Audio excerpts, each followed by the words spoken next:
Do'stlar, hammaga salom. Bugun juda ham qiziq janglar bo'ldi. UFC 322 kardidagi barcha janglarni biz bilan ko'rishingiz mumkin. Islom Makhachev va Madalena jangi.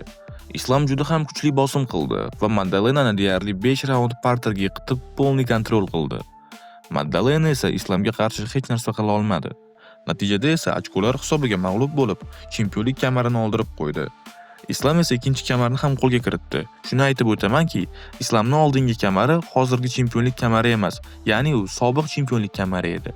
Va endi yarim o'rta vaznda haqiqiy chempion bo'ldi.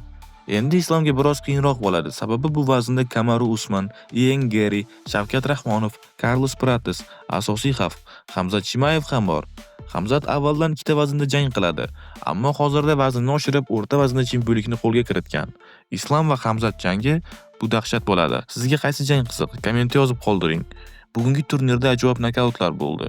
Carlos Prates, Michael Morales, Benoit Saint-Denis, Bon Nickel, Baysangur Suzurkayev barcha janglarni to'liq HD kachisida Telegram kanalimizga joylab qo'ydim. Opisaniya va kommentariyada ham silka qoldirdim. Tez Telegram kanaliga o'tib olinglar. Mehnatimiz uchun videoga like bosib, bizga obuna bo'ling. Islomning gaplarini o'zbek tiliga tarjima qilishni boshladim.